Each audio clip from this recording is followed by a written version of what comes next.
இன்னைக்கு தியேட்டர்ல ரிலீஸ் ஆன சலார் அப்படிங்கிற தெலுங்கு படத்தோட ரிவ்யூ தான் பார்க்க போறீங்க. இந்த படத்துல பிரபாஸ் லீடா நடிச்சிருக்காரு. இவரோட சேர்ந்து பிருத்திவிராஜ், மைம் கோபி, ஈஸ்வரி ராவ், ஸ்ருதிஹாசன், ஸ்ரேயா ரெட்டி, பாபி சிம்மா இப்படின்னு ஒரு பெரிய பட்டாளமே நடிச்சிருக்காங்க. இந்த படத்தை டைரக்ட் பண்ணவர் பிரசாந்த் நீல். இவரை பத்தி ஆல்மோஸ்ட் எல்லாருக்குமே தெரியும். இவர் தான் KGF 1 and 2 டைரக்டர். இந்த படத்துக்கு ஏகப்பட்ட எக்ஸ்பெக்டேஷன் இருக்கு. அந்த எக்ஸ்பெக்டேஷன்ல இந்த படம் பூர்த்தி பண்ணிருக்கா அப்படிங்கறத நம்ம இந்த ரிவ்யூல பார்க்கலாம். இந்த படத்தோட ரிவ்யூக்கு போறதுக்கு முன்னாடி ஒரு சேனலை இப்பதான் ஃபர்ஸ்ட் டைம் பாருங்க, சப்ஸ்கிரைப் பண்ணி சப்போர்ட் பண்ணுங்க. வாங்க இப்ப மூவிக்குள்ள போலாம். படத்தோட கதையை பொறுத்த வரைக்கும் கான்சார் அப்படிங்கிற ஒரு ஸ்டேட் இந்த படத்துக்காக இமேஜினரியா கிரியேட் பண்ண ஒரு ஸ்டேட் அது. இந்த ஸ்டேட் பல நூற்றாண்டுகளுக்கு முன்னாடியே 3 ட்ரைபல் குரூப் தான் ஆளுமை பண்ணிட்டு இருக்காங்க. ஈவன் பிரிட்டிஷ் காலத்துல கூட அந்த ஊருக்குள்ள யாராலையுமே நுழைய முடியல. சோ அந்த அளவுக்கு ஸ்ட்ராங்கா ஒரு மொனோபொலி மாதிரி இருந்திருக்காங்க அந்த 3 ட்ரைபல் குரூப். இப்ப சுதந்திரம் கிடைச்சதுக்கு அப்புறம் அந்த குரூப்பே சேர்ந்து ஒரு ஸ்டேட் மாதிரி மாறி அந்த ஸ்டேட் தான் மொத்த இந்தியாவையும் கண்ட்ரோல் பண்ற மாதிரி ஒரு ஆளுமையில இருக்காங்க. சோ அவங்க வைக்கிறது தான் சட்டம், அவங்க சொல்றதுதான் நடக்கும் அப்படிங்கிற மாதிரி அந்த ஸ்டேட் இருக்குது. அந்த ஸ்டேட்டோட தலைவர் தான் ஜெகபதி பாபு. அவரோட பையன் தான் பிருத்திவிராஜ்.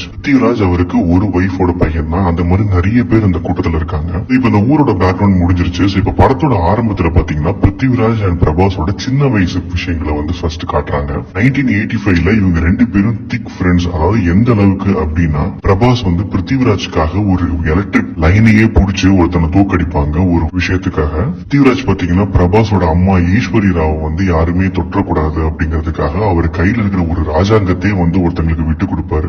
இந்த மாதிரி ரொம்ப திக் ஃப்ரெண்ட்ஸ். ஒரு காலகட்டத்துல 2 பேரும் வேற வேற ஊர்ல பிரியறாங்க. அப்பவே பிரபாஸ் வாக்கு கொடுப்பாரு பிருத்திவிராஜ் கிட்ட, நான் உனக்கு எப்ப வேணுமோ நீ எனக்கு எப்ப கூப்பிடு, நான் உடனே உனக்காக நிப்பேன் அப்படிங்கிற மாதிரி ஒரு வாக்கு கொடுத்துட்டு வருவாரு. பிரசன்ட்ல ஸ்ருதிஹாசன் யூஎஸ்ல இருந்து வராங்க. உங்களை தேடி ஒரு படையே கிளம்புது. அப்ப மைம் கோபி நீ பிரபாஸோட இருப்பது அதுதான் உனக்கு சேஃப்டி அப்படிங்கிற மாதிரி சொல்றாங்க. ஸ்ருதிஹாசன் என்ன நடக்குது, எதனால நம்ம தேடுறாங்க அப்படிங்கறது தெரியவே இல்லை. இப்ப ஸ்ருதிஹாசனை எதுக்காக தேடுறாங்க? பிரபாஸ் ஸ்ருதிஹாசனை காப்பாத்தினாரா? இப்ப பிருத்திவிராஜும் பிரபாஸும் பெரியவங்க ஆனதுக்கு அப்புறம் மீட் பண்ணிக்கிட்டாங்களா? இந்த கான்சார் ஊர்ல என்ன நடக்குது, அதுல இப்ப யாரு ராஜாவா இருக்காங்க, எல்லா விஷயத்தையும் கொண்டு வரதுதான் இந்த படத்தோட மிச்ச கதை. இது பார்ட் 1 சீஸ் ஃபயர் அப்படின்னு எடுத்திருக்காங்க. இந்த படத்தோட பாசிட்டிவ்ஸ் அண்ட் நெகட்டிவ்ஸ் பார்க்கலாம். முதல் பாசிட்டிவ் தோன்றது பிரசாந்த் நீரோட எக்ஸிகியூஷன் தான். நார்மலான ஸ்டோரி தான். பட் ஆனா இந்த லெவல்ல ஒரு மாஸ் எலிமெண்ட் கொடுத்து ஒரு எக்ஸிக்யூட் பண்ண முடியுமா அப்படின்னு கேட்டீங்கன்னா அது இவரால் மட்டும்தான் முடியும் அப்படின்னு சொல்லலாம். அந்த அளவுக்கு பியூர் மாஸ் என்டர்டைன்மெண்ட் இந்த படம். ஃபர்ஸ்ட் ஹாஃப் தெரிக்க விட்டுருக்காங்க. செகண்ட் ஹாஃப்ல சில ஃபிளாஸ் இருக்கிறது நெகட்டிவ்ஸ்ல நான் சொல்றேன். அடுத்த பாசிட்டிவ் தோன்றது பிரபாஸ் அண்ட் பிருத்திவிராஜோட பெர்ஃபார்மன்ஸ். பிரபாஸோட ஸ்கிரீன் பிரசன்ஸ்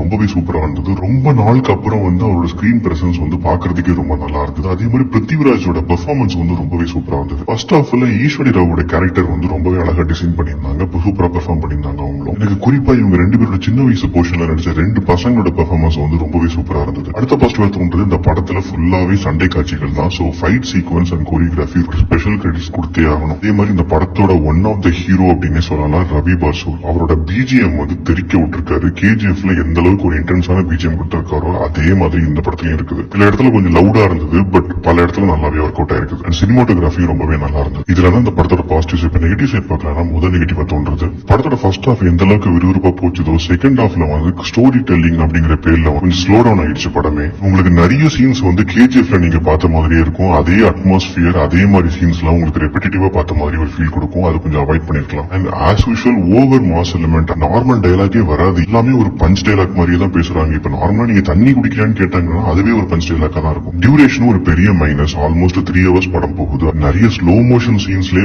இந்த படம் கொஞ்சம் டிராக் ஆயிடுது. இந்த படத்தை பத்தி சொன்னோம் அப்படின்னா பிரசாந்த் நீல் KGFக்கு அப்புறம் ரொம்ப எக்ஸ்பெக்டேஷனோட அந்த சலார் மூவி KGF அளவுக்கு இல்லாட்டாலும் ஒன் டைம் வாட்சபிள் மூவியா தான் இருக்குது. உங்களுக்கு KGF 1 and 2 பிடிச்சிருந்தது அப்படின்னா கட்டாயம் இந்த படத்தை நீங்க ஒன் டைம் பார்க்கலாம். கொஞ்சம் ரசிப்பீங்க நீங்க. இல்ல எனக்கு KGF பிடிக்காது, என்ன ஓவர் மாஸ் சத்தம் போட்டுக்கிட்டே இருக்காங்க அப்படின்னு நினைச்சீங்கன்னா இந்த படம் அதே மாதிரிதான் இருக்குது. சோ நீங்க பார்க்காம இருக்கிறதே பெட்டர். பாகுபலி மாதிரியே செகண்ட் பார்ட்டுக்கு இந்த படத்துலயும் ஒரு லீடு கொடுத்திருக்காங்க. அது இந்த ஃபிளாஸ் எல்லாம் கரெக்ட் பண்ணி பெட்டரா பண்ணியிருந்தாங்கன்னா இந்த பிரான்சைஸை கண்டிப்பா ஒரு ஹிட்டான பிரான்சைஸா தான் இருக்கும். அடுத்த ரிவ்யூல சந்திக்கிறேன். Bye, take care.